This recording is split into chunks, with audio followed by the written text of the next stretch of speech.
The Truman Show is littered with flat Earth references. Why do you think that Truman has never come close to discovering the true nature of his world until now? We accept the reality of the world with which we're presented. It's as simple as that. He was absolutely determined to discover the truth. There's no way we could prevent him. Ultimately, Truman prefers his cell. Hidden Messages in The Truman Show. It's co-produced by Richard Luke Rothschild. The Truman Show is a movie made by the Rothschilds family. The Truman Show logo shows a picture of Earth, which doesn't make a lot of sense for the Truman Show itself. You would think that it showed a picture of Truman's town.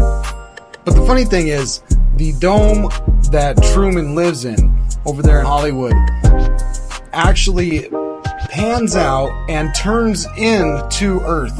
Right here, it just changes from Truman's dome into the sphere Earth. So it seems that the Truman Show logo itself is showing that this is not a story about one town, it's a story about the Earth.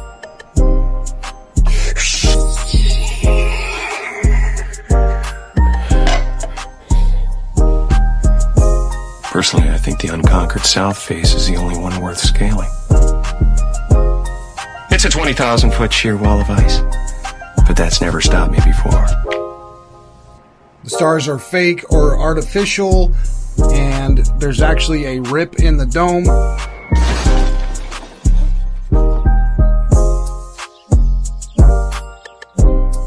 Sirius is the brightest star in the night sky. When this star fell in an old trailer, it showed an actual rip in the dome. However, in the actual movie, that's kind of covered up with the lamppost and the rip is not shown.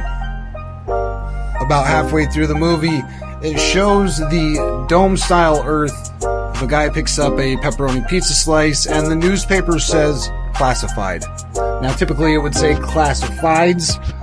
However, in this case, the S is omitted, and that means that it is not a classified section. It means that the information that they're displaying is classified. There's a globe in his garden that he later uses to sneak out when he's escaping from the town. Here his friend has moved that globe aside, and he says that Truman's gone. Truman's radio is another sphere Earth. He does have vitamin D, which he needs to take because he's not getting any real sunlight. And as we've just seen, Truman's Earth is an actual flat Earth with a dome over it. Truman is leaving in a boat. It's called the Santa Maria. The Santa Maria here is indicative that he's going to a new world. The weather starts out fair, but quickly gets very bad, which is exactly what happens when you sail to Antarctica.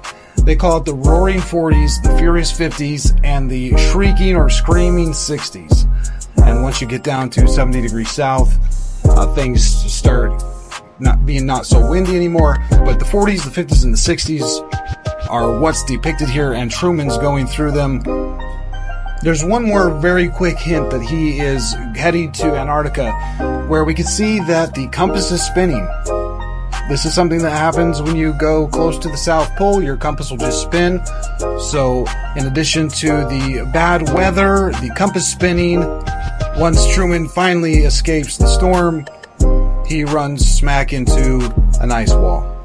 And we can argue that it's not ice here, it's sky, but it would be the firmament then. So he's either hit the firmament or he's hit the ice wall. Now, the staircase here may be a reference back to the very beginning of the movie, where he was talking about climbing a 20,000-foot unconquered wall of ice. So here he is, come to the ice wall or come to the firmament, and he has to climb up in order to get to the top of it, where he finds the exit. He then exits from the realm, leaves the firmament, and goes to a new world. He takes a bow. Not everybody can be a robot polisher. Is this your country? No, my country lies beyond.